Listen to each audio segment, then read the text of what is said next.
So Black Clover has dropped yet another big bombshell on us with that latest chapter. What a surprise.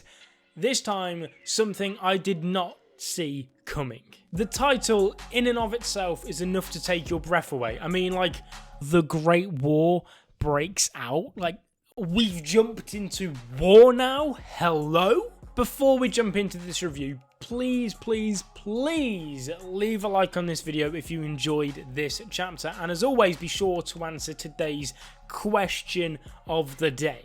What type of magic do you think Venica, I don't know how you pronounce her name, what type of magic do you think she's gonna have? Now honestly, I think it could be one of Tabata's most creative types of magic. I don't know what it is, it's just gut instinct, but I want it to be the type of thing which is just so different, so out there, so unique, you know, something like as weird as a JoJo's stand. Like, I don't know, maybe just because I've been watching part 5 lately, but just something so crazy like that. Anyway, onto the review. I can't begin to explain how excited I am for Dante and Asta to fight, because this will confirm something I've been waiting for now for weeks. That being that once Asta has hopefully landed a couple of blows on Dante in his Black Asta form, Dante should hopefully be able to start to evaluate and see whereabouts Asta is in terms of how much control he has over his devil. Also, this being the most interesting part of that potential fight is that they're going to find out Asta has a devil. Asta's going to find out that they've got a devil. You know, all this different stuff. So interesting, and it will be such a turning point for both Asta as a character, knowing that there's others out there like him, as well as also having the Dark Triad maybe reevaluate what their goal is here. But anyway, we can come back to Dante a little bit later on. Let's start off with where this chapter begins. We start off with all the girls over in the Heart Kingdom, and you know what, to be honest, it's not going too bad. It's going pretty decent, and then all of a sudden, I can't describe it any better than just saying everything goes tits up. What was seemingly a pretty nice and content, happy time for them all in the Heart Kingdom is very quickly interrupted by the attack of 6 Spade Kingdom mages, all of them at least stage 0, one of them being Venica, again I don't know how to pronounce her damn name, but we find out that she is possessed by a devil that is none other than Megicula. What?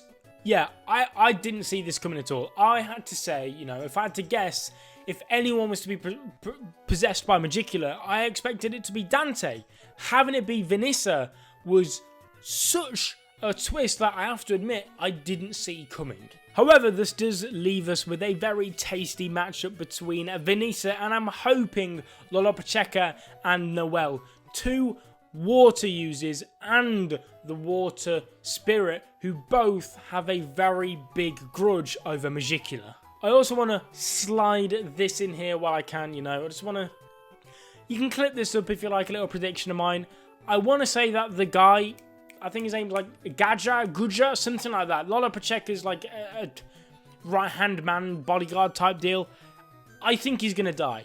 I think he's going to jump in to try and fight Venica straight away as to try and protect Lola Pacheca. And I think as a way of Tabata showing the ruthlessness and zero messing about mentality that Venica has and how strong that she is, I think she's just going to wipe the 4 of them straight away. I think he's going to die, boom, like that. And I think that'd be a great way to display the strength and ferocity of her as a character. I honestly don't know how they win this fight. Like, Lola Pacheca, I understand we've not really seen fight much before, but if I'm not mistaken, she's lost once to Megicula already, and so I don't see how that much would have changed between now and then. And Noelle, listen, as much as I love you, you cannot come close to defeating someone possessed by a devil which is stronger than the word magic devil. Like, excuse the pun, but both of you are getting washed. overall, like I said, everything's gone tits up for the Heart Kingdom. They're about to enter into a battle that, to be honest, is probably going to change the future of that country for the foreseeable future. Now, this is where I can carry on saying what I was saying about Dante versus Asta. This will be an interesting fight for Asta because not only all of the interesting, nice little tasty bits which I went into earlier, but also, I don't know how much of a help anti-magic will really be in a fight quite like this one. Like, it doesn't seem like that much of a help against someone who can literally manipulate gravity.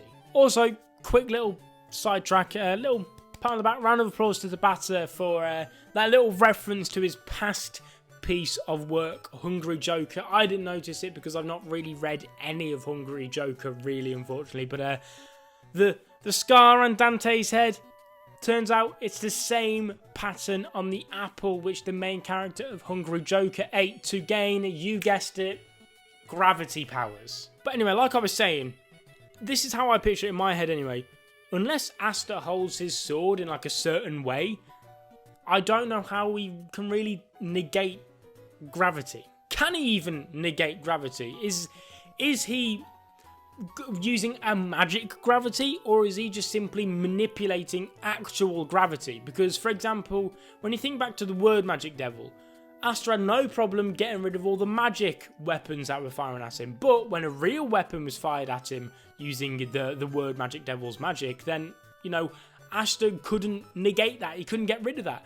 So, if it's a magic gravity, it's still a problem, because say, for example, if Dante tries to crush Asta by pounding gravity down from above him, then unless Asta like holds his sword above him like a little umbrella, then he's just gonna splat.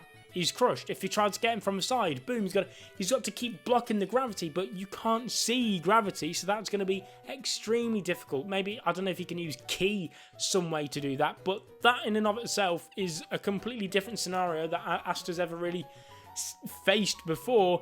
And if it's not actually magic gravity and he's just manipulating real gravity, then how does the sword negate that? Can it negate it? Because it's interfering with an actual natural law. Like, you know, it can't quite do what Vanessa did. So this could be potentially a very, very bad matchup for Asta. And we don't even know what type of ability Dante's Devil has as well. So on top of gravity manipulation, what else can he do? For this reason, I can't see a way for Asta to win this fight at all. And come to think about it, I think this is all done on purpose, because I think, you know, he lost his fight. I think Noelle, she's losing her fight.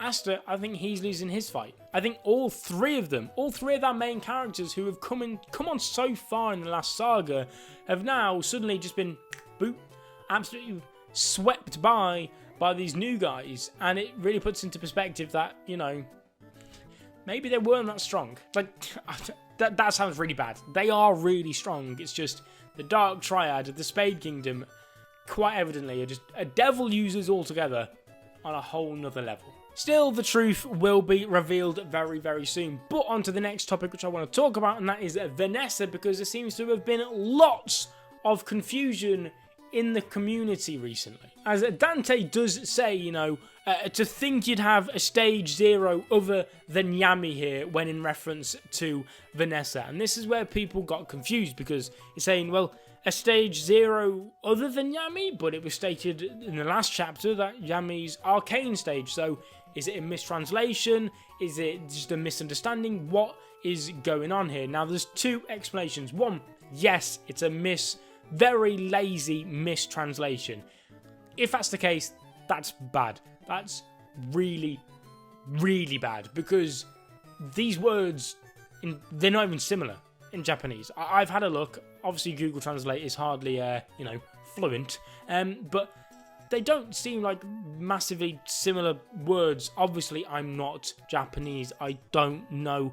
I can count to like 10 in Japanese if you give me a few tries, and that's about it. But considering it's like their job, I would be quite disappointed if they got that wrong.